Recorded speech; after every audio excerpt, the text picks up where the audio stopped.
Hello and welcome to this demonstration video on using our demo system for LogixOne Operator. So by now you would have received an email that contains the access details to the demo CRM system and the username and password plus a link to this video. So the first thing to do is when you log in, what we've done is actually created a tab group here. So we highly recommend that what you do is come to this tab group. You'll probably see all tabs when you first open it and change that to operations. So now you're dealing with only the modules that are relevant to actually creating jobs and sending these to your operators. Okay, so on the left-hand side here, we've got Zoho CRM. Basically, this is where you and your administration team work in. And on the right-hand side, we've got the LogixOne Operator Field app. And this is where your field service remote team actually get their jobs. Okay, so the first thing you want to do is actually upload some products. Now the system uses the native Zoho CRM products module. And so here you're able to basically upload your products or services. You'll see that we've changed the name from products to products/services. So you can do this for any Zoho CRM module and might make it a bit simpler for you to, for your team to understand, make it more relevant, the terminology to match your business. Okay, but you need products. Now, feel free to use these products here, but if you want to create your own, feel free to do that. I'll just create a test product. We'll give it a name. Test product 3, and we'll put it in the switches group, and then we'll give it a unit price of $25, and then we'll just save it. Okay, so now we've got a product. Again, feel free to add as many as you like. Okay, so now we'll go back to the products record. So here you can see all of your products. We've got all the pricing in them, and then if you want to, the next thing to do is to create operators. Okay, so again, these are the people that are going to be able to access the app. Okay, it's worth noting that you can create as many operators within one Zoho CRM license as you like. You do not need a Zoho CRM license for each operator. Okay, so it makes it very cost effective. All right, so what you want to do is basically create an operator. So all you do is click the Create Operator button, give the operator a name. So Tyrrell, okay, give the operator a password and give the operator an email. Now, it's worth noting that this email address can be basically anything you like. The operator doesn't have to log in, create a email, create a user ID or any of that sort of stuff. You're doing that from within inside the CRM environment, okay? Now, what you want to do is, and this is optional, you don't have to do this, is put in the postcodes that this this operator can work, okay? We'll just put in a couple here. Again, you do not have to do this. So basically what this is doing is helping the system determine who the best operator is for a job. So it's going to look up, who can work in these postcodes. And then the other thing you need to do is put in a buffer time. And the buffer time is basically showing, helping the system determine how many minutes to allow between the preceding job to the next job, okay? So we'll just put in 30 there. We'll save that. Okay, so now we've got the operator. Last thing we need to do is sync the operator. So we create the operator, and now we're going to sync the operator to the back end to enable the operator to log in. Okay, so you see operator's been created. We can close that. Now if we jump into the right-hand side, the operator app, we'll simulate the operator logging in. So basically the operator downloads the app, comes to the company ID. For this environment, the company ID is Cleanway. Okay, put in the company ID, click connect, and then we will put in the email address and password of the operator. So here's that information.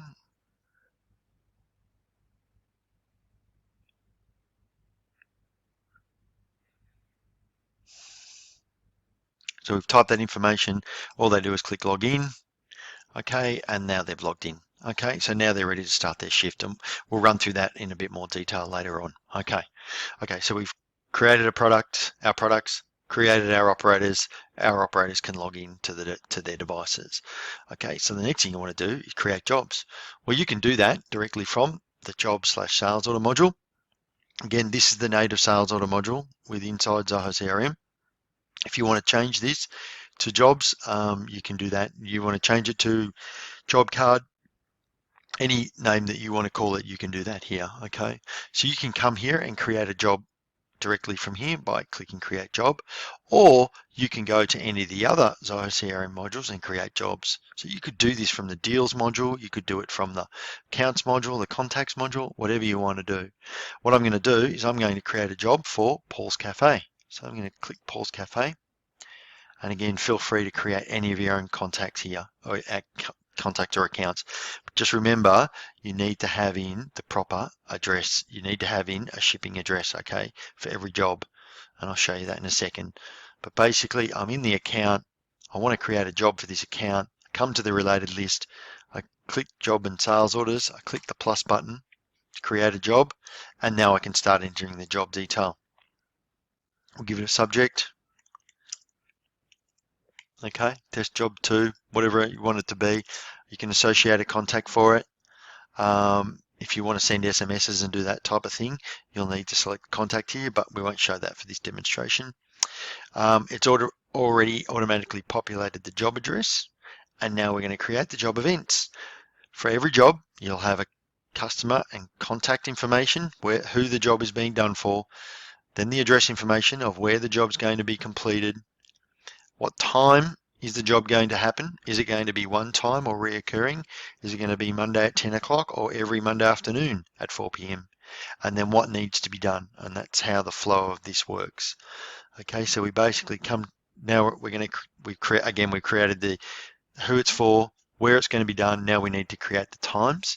So we're going to do a reoccurring event that happens. It's going to start from next Monday from not 9 p.m. From 6:30 a.m. to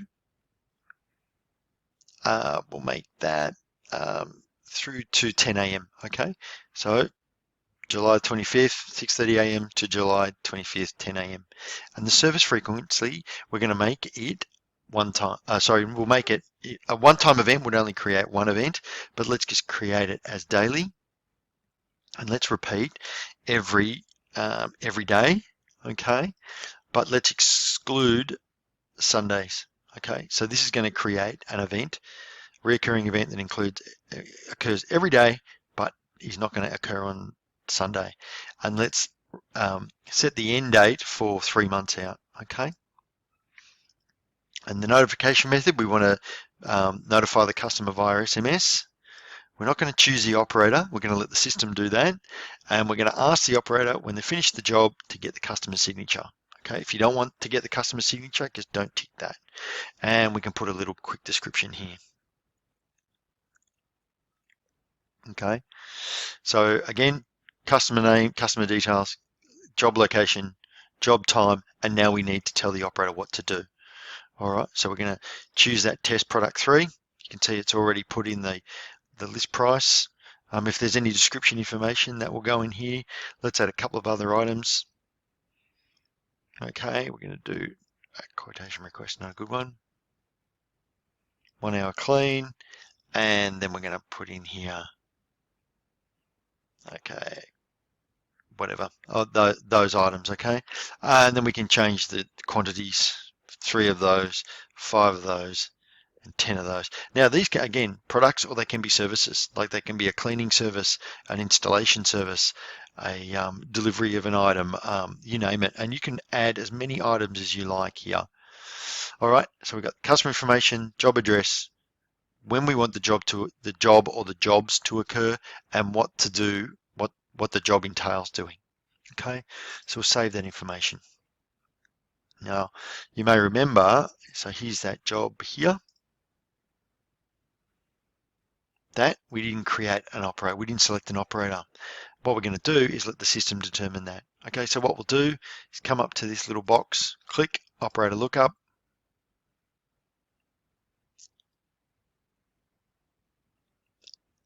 and you'll see the operator Tim Phillips has been selected for this job. Okay, and so we can close that, and there's that operator. Now you'll notice that we actually created a different operator before, but it determined that this was the best person to do it. So what we can do is just come in here and we can remove that operator, and then we'll just select Sue Tyrrell, who was the operator that we created before. Okay, so now we have an operator, and the last thing we need to do is create the operator events. So now we're going to push this information out to the operator app. Okay, so we'll click this little button here.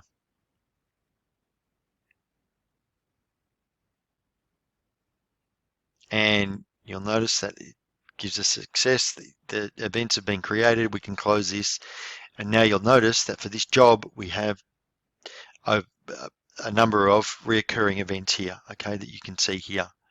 Now, if we go into LogixOne, which is the web tab within inside these modules, you'll notice down the side here here's that operator that we've created, okay. Now you've got a visual representation of seeing.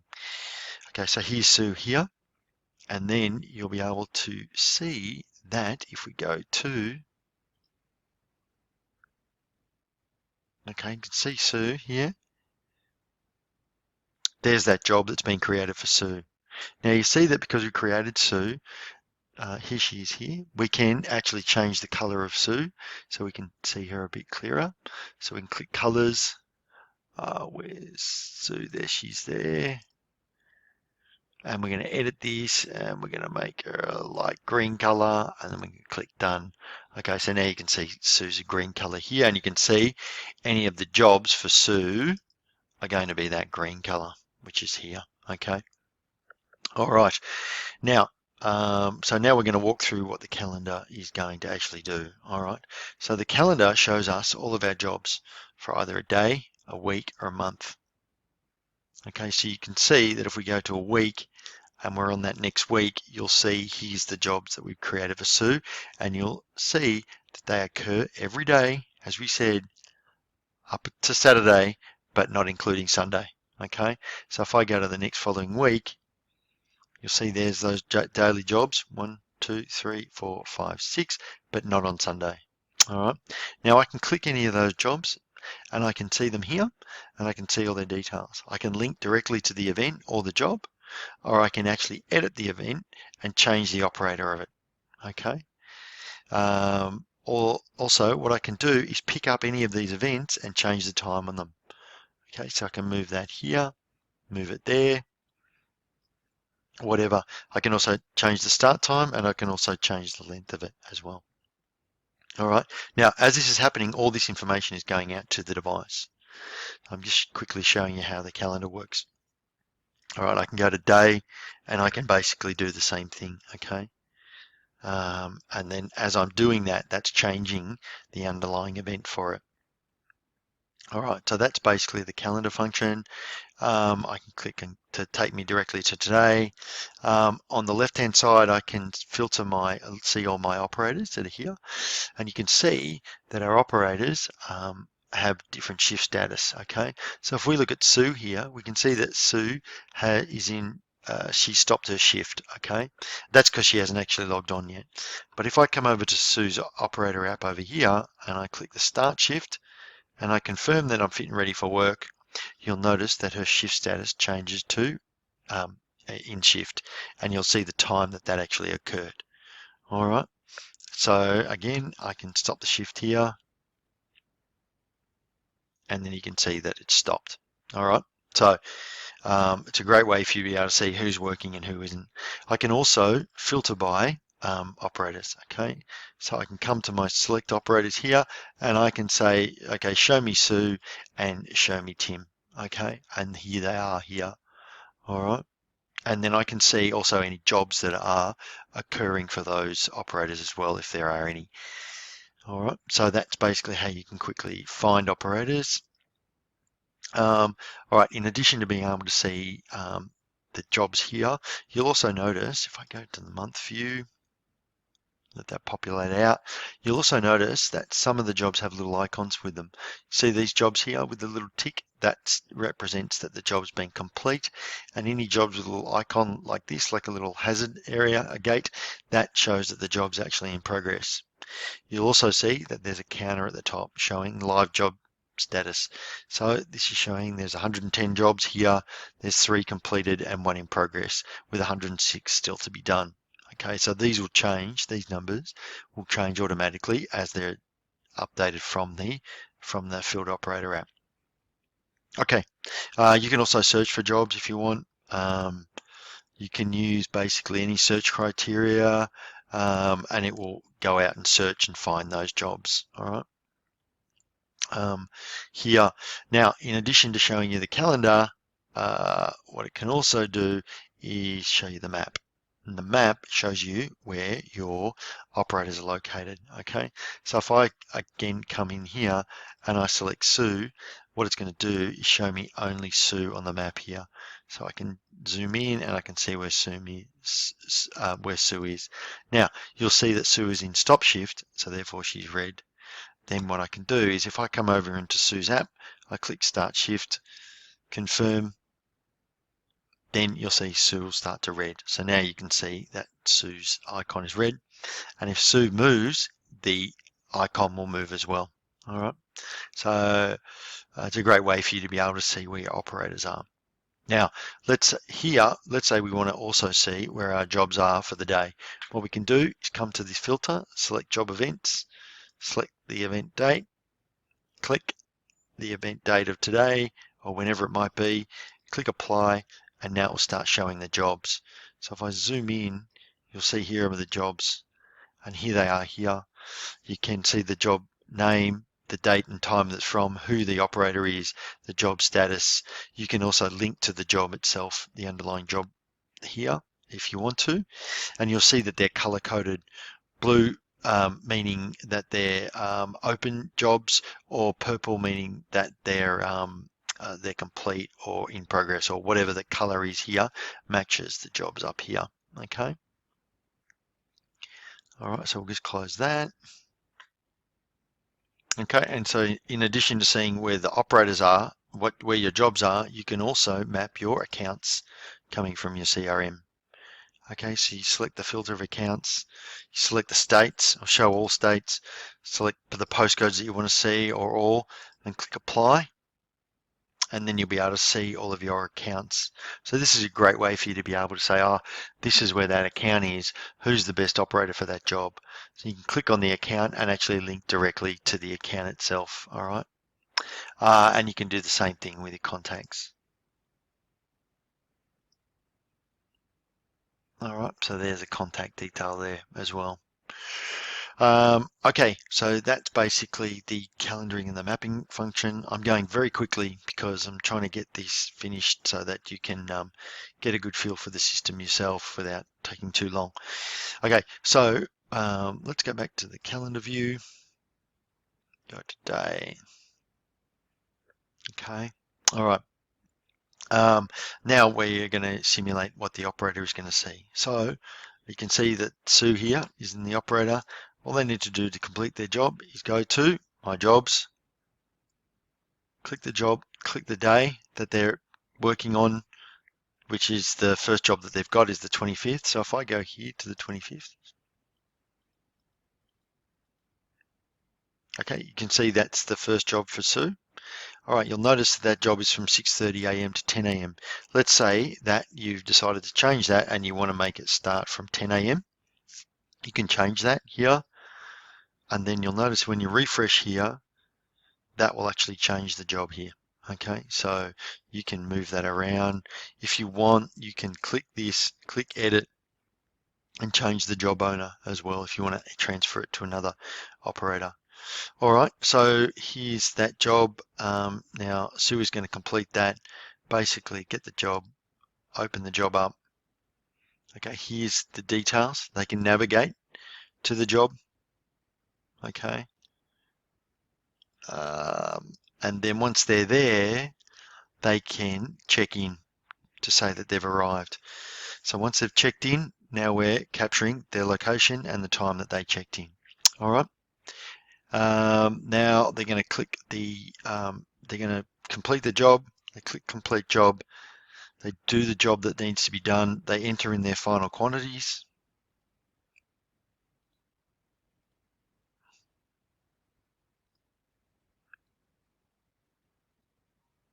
Any additional items that they had to do, or that maybe the customer asked them to do. Again, if you don't, you can control which items come out here.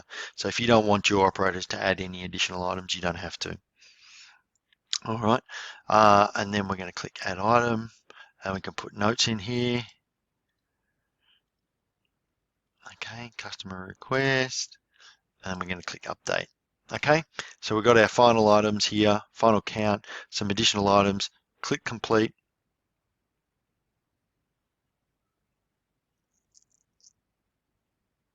All right, and because we've asked for the customer to sign, we can get the customer to sign here. Put in a customer name.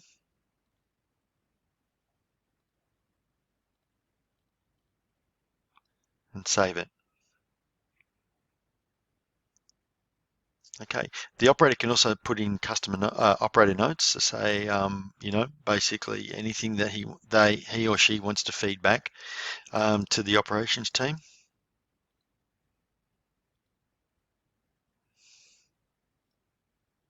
And save that. They can also upload attachments. So upload attachments here. Okay, we'll just select that nice little photo there.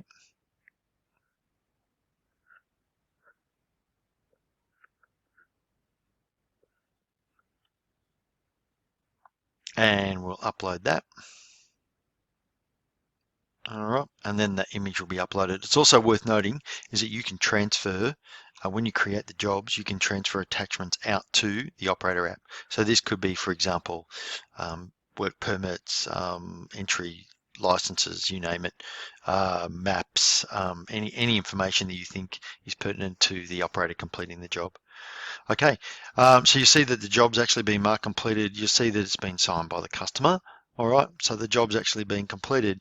Now you may have noticed that over here on the back end, you'll see that that job is, we now have a 1 completed, and you can see that there's a tick next to that. Just to simulate that again, I'll just go back into Sue's job. We'll go to the next day when we've got a job to complete. Click here and we'll check in. Okay, you'll notice then, just watch this 0 in progress. So it will be, now you'll see 0 in progress and you'll say, oh, that's not working. No, that's because we're only on to Monday, which this job is occurring on the 26th. So if I go to the next one, there we go. We can see that that job is in progress. And now if that job gets completed,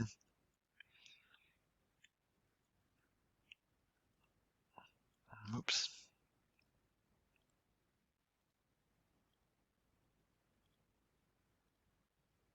You'll notice you watch the change here.